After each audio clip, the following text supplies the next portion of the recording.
newspapermen meet such interesting people. They know the lowdown, now it can be told.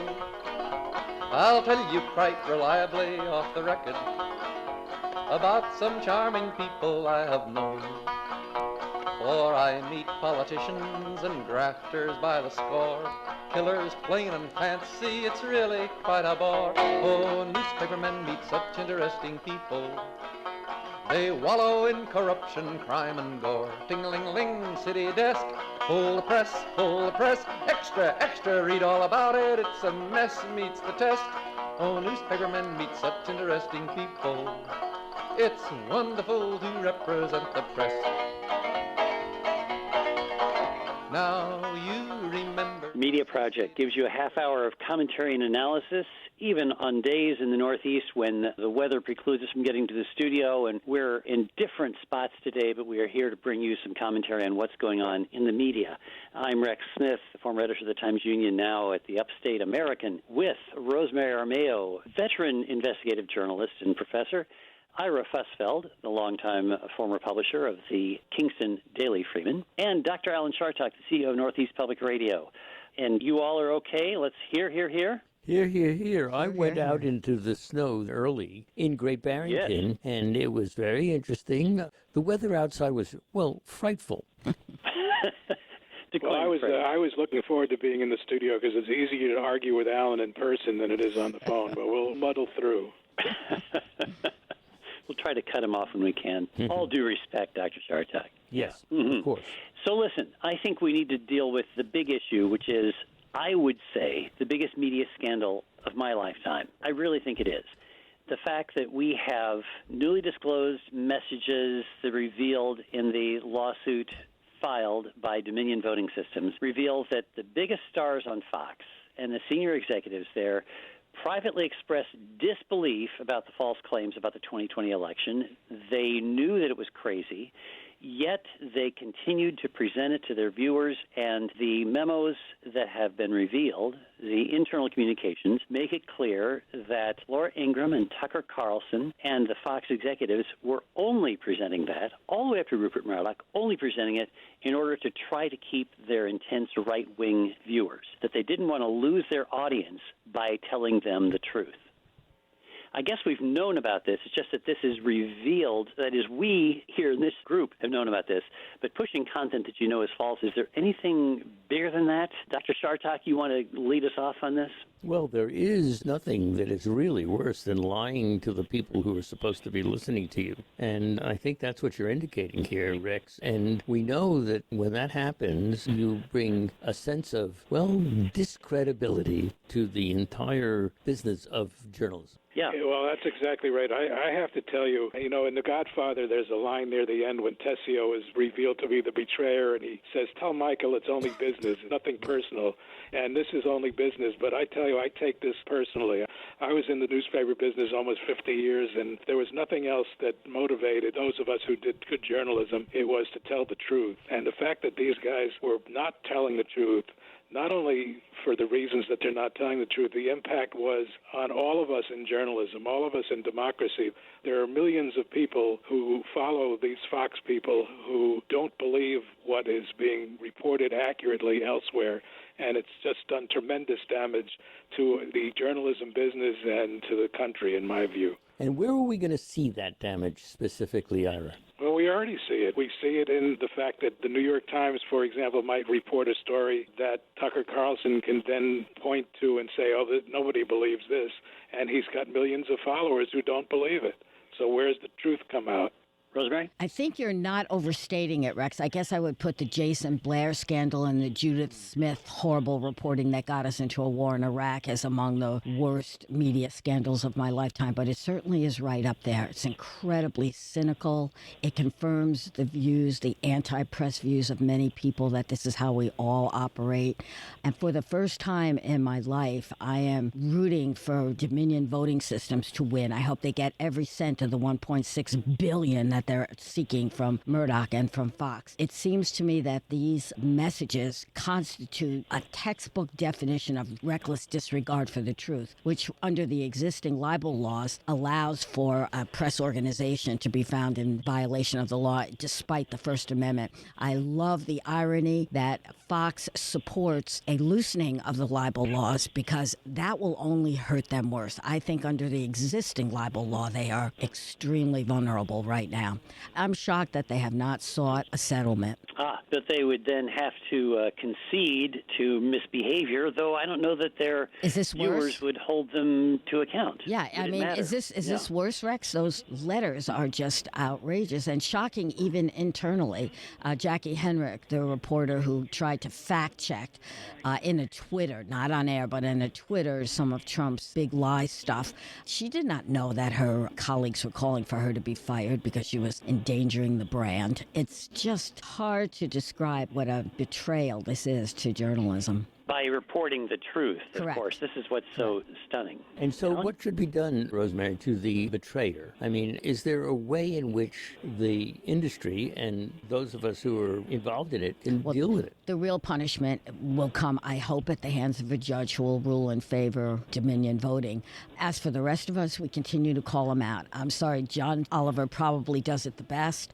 The comedy shows do, but the rest of us can too. This story itself has become huge, and we need to continue playing it. And the other thing, I assume this is a story we'll also talk about later in this program, but we need to be continually protesting and doing more, whatever can be done. I'm so infuriated by it, I have not come up with a plan, but Tucker Carlson, the guy who we now know will say anything just to keep voters, now has 41,000 hours of the January 6 tapes exclusively. I think that's one of the key points here, that the right wing continues to reward this behavior, that the Fox News Channel is paying no penalty with those in power because the lie helped the right wing. By lying to support the people who gave us the January 6th insurrection, and by lying to support the claims of fake news, they're actually substantially helping sustain their market and helping, therefore, the right-wing people, Kevin McCarthy, who gave those 41,000 hours of videotape exclusively to Tucker Carlson, which I would think is something of a security risk. And besides, if he's going to give it to Tucker Carlson, then give it to everybody. But there is no penalty to be paid unless it is, as you say, Rosemary, in the billions of dollars, which I guess is the language that Rupert Murdoch understands. Mm-hmm. You know, I have to tell you, I agree with Tucker Carlson that tape, all those tapes, should be in the public domain. I'm a little bit angry that the January 6th committee bent over backwards before it released it. It had those tapes, and everything they released, you remember big snippets of it played during their hearings, but every one of those was aired first with Capitol Police to make sure no, security violations. The hell with that. The Capitol Police got tons of money from the government to upgrade after January 6th. Spend it on putting in new cameras, changing locations, changing hideaways, and put those tapes out. If Tucker Carlson were looking at them along with MSNBC and ABC and CNN, I would feel fine about it. It's the fact that he will be the sole arbiter of what pieces, and that's like what? 41,000 hours is like 1,700 days? That's a ton of information, and they will cherry pick it and put out only what they want, and nobody else will be able to counter it. It's maddening. Yeah, that's what I was going to say. They're going to vet it and edit it, and what the result will be, they'll show the benign portion of January 6th, not the part that demeans and diminishes what was going on there. Did any of you see Stephen Colbert this week, who did a version of the Tucker Carlson reinterpretation of January 6th? It's hilarious. It's like, Q, it stands for quite fun. Look, here's a good Samaritan. He was throwing a shield through a window, putting up a shield to protect a broken glass. And it went on. And of course, it was exaggerated in comedy, but it just shows the extent of the damage that Carlson can do with this information that we paid for as taxpayers, that represents what we saw and know, and now it's in the hands of a propagandist, a racist propagandist. But since this topic is not high on the agenda for voters, public opinion polling shows that Americans really don't care about the January 6th insurrection. This outrage is not going to really make much of a difference in terms of either the audience for Fox News or in terms of the public response to the right-wing conspiracy nuts or those who fomented the insurrection of January the 6th. In fact, there are those in the conservative ranks who say that McCarthy has done something dumb politically by keeping January 6th alive, by giving this to Tucker Carlson. They should just sweep it under the rug and be done with it and move on, because most of the American public has, that this is still keeping it going. I think that the theory that he's operating under is that the Democrats will try to keep January 6th alive as an issue, which seems valid to me. So he's giving this to Tucker Carlson so that there will be a right-wing response that will delegitimize January 6th as an issue when it is raised by the Democrats. You give him far more credit than I do. No one ever accused Kevin McCarthy of being politically astute. I think he made a deal that in order to be Speaker, he had to give this stuff to Fox. And I don't think he's considering at all about keeping the issue alive. I think he's going tit for tat revenge. Yeah.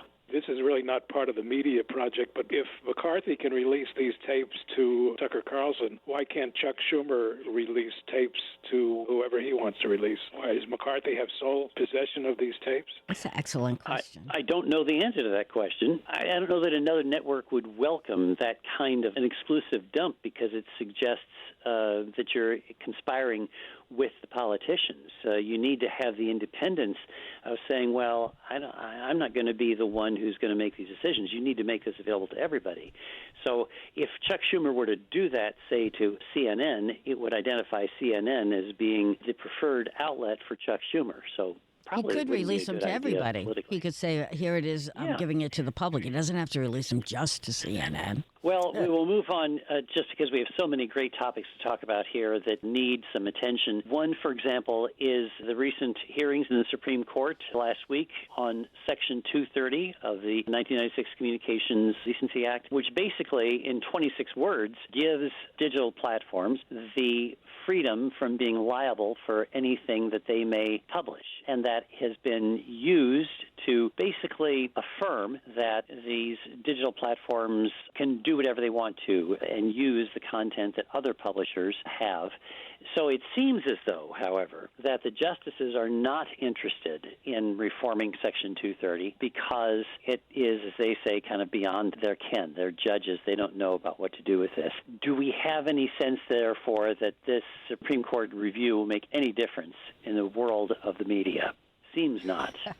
Right? You guys correct me if I'm wrong. I don't think that those of us who would describe ourselves as mainstream journalists are rooting for the Supreme Court to do anything here. Right. As much of a problem that there is out there with these platforms being responsible or not responsible for what appears on their sites, I just think this opens a door that I don't want to see open. I do think that it's still an issue that's important and needs to be addressed, but I'm not sure the Supreme Court getting involved with it is the way I'd want to see it go. So what's the worst thing that could come out of that, Ira? Well, I don't know if it's the worst thing, but if they rule that the platforms are responsible for all the content, even the content that they don't create, that has implications on all of us who have old-fashioned platforms and new platforms. I don't want the courts involved with this. These are decisions that should be made by journalists. What it would do, I think, is to really upend the way the Internet works, because whoever operates a website would have to constantly monitor millions upon millions of posts and basically read every word before they let users post a single word. That's just not feasible. But there needs to be something done about hateful and dangerous and untrue content. And what we've always relied upon was kind of the goodwill, the ethical standards that Rosemary was alluding to of publishers, which do not exist on the Internet. So it's a difficult thing, but I think you have a point that having the 9 justices of the Supreme Court make this decision is not tenable. Really. Yeah, Justice Kagan said it best. These 9 people are not the most astute Internet experts in the country. Those do exist, and maybe they should be put to work on this, and you look at this in the future. But the Supreme Court has never before let lack of expertise, this Supreme Court, stand in the way of horrible decisions. They know nothing about women or being black under the police regimes in this country, and yet they've made horrible rulings. So the less done by this Supreme Court on anything involving free press, I'm in favor of. just to be clear for the listeners, if a newspaper prints a letter to the editor that has libel in it, it's actionable against the newspaper, but the newspaper has the advantage prior to publication of reviewing the letter and making a determination, whereas the speed of the Internet is different, and I think it is an issue that needs to be addressed, but I'm not sure I know I don't have the answer to that right now. And when you were editing your paper, Ira, did you assess every single letter, for example, that had been written to the editor? Yes. Absolutely. All newspapers do. We would get a complaint if we didn't print a letter sometime. The guy would call up and say, "Why didn't you print my letter? I have a right to say what I said."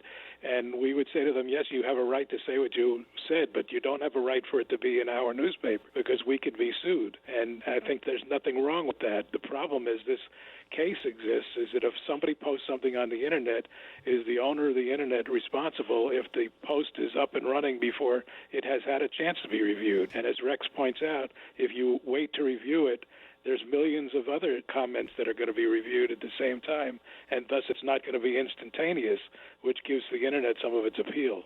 Content moderation online is something that people in general are in favor of inside and outside of the media, but how to affect it is the big problem. There's a huge volume of messaging online. Unlike anything, any newspaper, even the biggest newspapers in the world, see nothing like it. On the other hand, there's very little human checking, monitoring of this content, which has caused global problems much bigger than libel. We're talking about genocide in Burma may have been set off by stuff on Facebook that was not moderated. So we see increased reliance now on AI and algorithms to look at content and weed out stuff that's complete disinformation.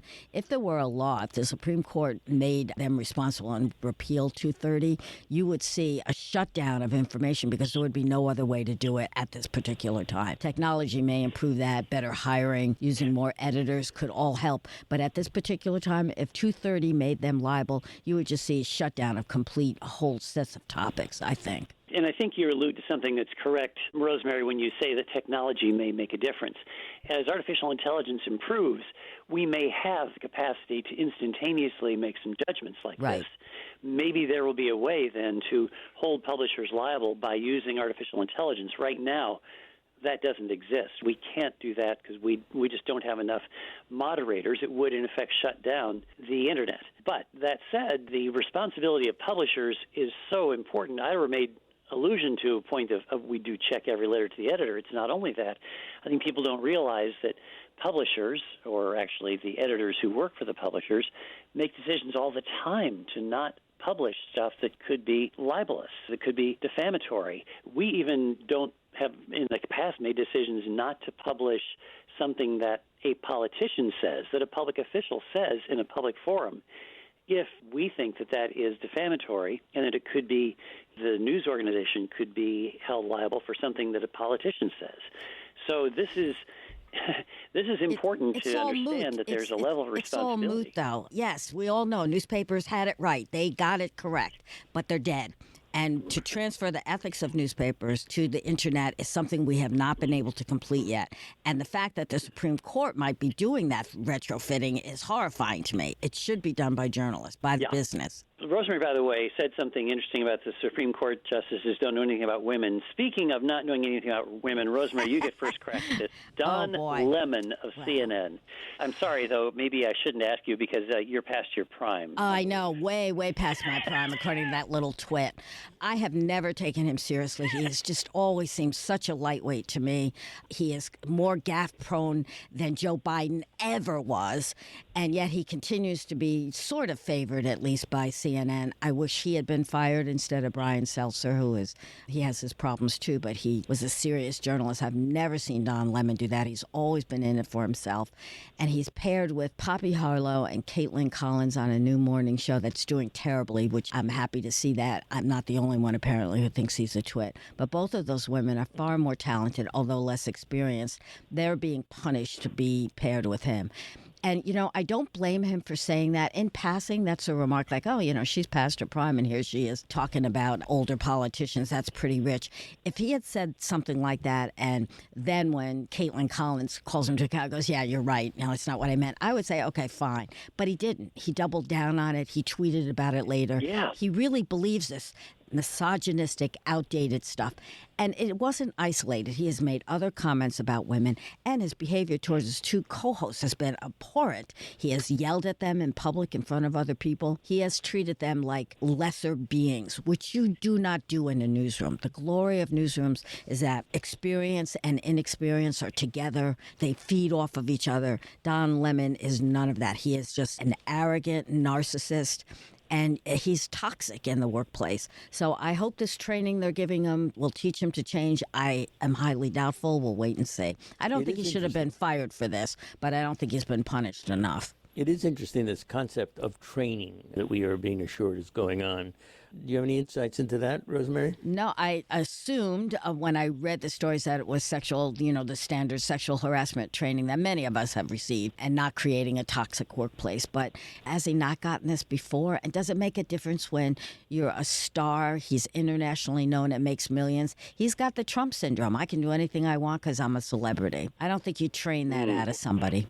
Well, it just startles me that somebody who is a professional broadcaster would say something as stupid as that. I mean, I don't know about you folks. Alan is the full-time broadcaster, but the rest of us, we go on, and I don't know about you, but I'm always very careful about what I say, and I'm always afraid I'm going to make a mistake because I'm relatively inexperienced at it. Where is this guy's experience and training not kicking in that he would say something so stupid? People on broadcast, and I include myself in this, it's not like writing where you look at it and you go, oh my God, what have I put here? You're speaking off the cuff. Whoopi Goldberg got into trouble when she talked about how, Hitler wasn't a racist. He was going after a religion. And it was stupid. It was incorrect. But she said it in the moment. And she was immediately corrected by other panelists on The View. And that should have been the end of it. Yeah, you're right. I misspoke. I see what you're talking about. That would have been the end of it. It would have been a conversation, which is what broadcast should sound like. The problem was both Whoopi Goldberg, eventually she apologized. I think her apology was more sincere than Lemon's. The problem was they stuck by it like they were right and they were making a valid point. And I don't think you can do that in this day and age. You got to say, oh, wow, I want to reel that back. People forgive you if you do it right away. So let's turn from an individual malfeasance, let's say, to what is a critique of a very big way in which the media is biased in this country. There's an organization called Fairness and Accuracy in Reporting, which gives critique of the media from the left, really, from a progressive standpoint. They've done an analysis of the big three papers, the New York Times, the Wall Street Journal, and the Washington Post, of how they cover weapons. And the fact is, it's a very interesting critique that I was intrigued to read, noting how often these three talk about the fact that Iran is supplying Russia with the weapons it's using in Ukraine, but neglecting to report about how the United States supplies weapons for Israel, that Israel uses to kill civilians in the Palestinian territories. It is, in effect, a double standard, is this argument, that Iranian weapons are far more newsworthy than weapons made in the United States. Is there an implicit bias in America that doesn't look, or in the media in general, that looks differently at domestic issues like this than it would at foreign? Are we, in effect, backing the United States government in this kind of a way as opposed to being the independent arbiters? Professor Chartock, you are, by training, a political scientist. Sure. Do you think that the media implicitly supports the American politicians in this way by not calling them out the way they do foreign politicians? Absolutely. And, the fact is that if they continue to do that, they are going to diminish their own brand of journalism, and people will know it. The bias isn't just in favor of U.S. industry. I think the weapons industry gets a lot of criticism in the United States because of gun violence here. But there's a bias in the media pro-Israel. Israel has not supplied a single solitary weapon to Ukraine, even though it has a huge arms industry. And even though it gets more aid from the United States than any other country, it has not helped. It has provided, I will correct, humanitarian aid, but no weaponry to Ukraine. That's not widely reported. I have found it, so obviously it is reported, but not widely hit upon. Why is that? Netanyahu is a friend of Putin's. Why is that something we don't read about a lot? They're allies in Syria, but that's why. So we are pro-America. We are pro-Israel, and there's not a lot of information inside the United States about those issues. This FAIR report is, I'm sure, accurate. I don't question its accuracy, but I do think that the fact that the U.S. supplying arms, say, to Israel is something that has been reported numerous times over the years, and it's sort of built into the cake. I don't know if you can statistically show that it has been reported as often as the use of Iranian-supplied drones, for example, but I'm not sure that the public is unaware of our participation elsewhere around the world. It's just that the tone of the coverage, where we talk about the emerging Iranian-Russian alliance to squelch Ukraine, there is nowhere similar the American-Israeli alliance that, for example, in May of 2021, Israel killed 245 Palestinians, including 63 children, and damaged 2,000 housing units in Gaza. That was American weapons that were used on those civilians, and I don't know that that is according to the fairness and accuracy in reporting analysis. It's just that the focus of our reporting often misses that kind of thing. Well, it's hard to report that our top ally is a fascist apartheid state in its current incarnation. That's a complete change in our view of Israel. How do you do that in a mainstream media? All right, folks, keep those cards and letters coming. You can direct your comments to media@wamc.org. Probably after that last, you will do so. And we're out of time. That's Rosemary Armao, Ira Fusfeld, Alan Chartock, and I'm Rex Smith. We express our gratitude to our producer, David Cassina, but especially to you folks for joining us this week once again on The Media Project. But finally, the movies notwithstanding, they all got tired of patches on their pants. They organized a union to get a living wage. They joined with other actors upon a living stage. Now newspapermen are such interesting people.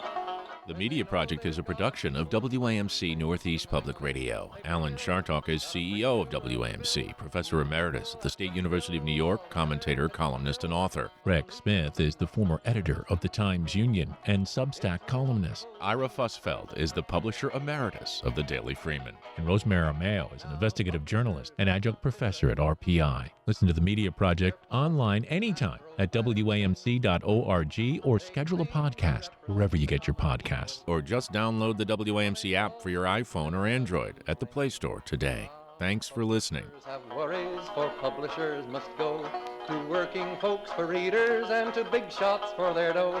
Now publishers are such interesting people.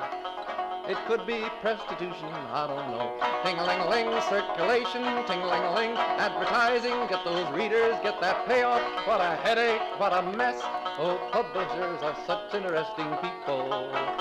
Let's give 3 cheers for freedom of the press.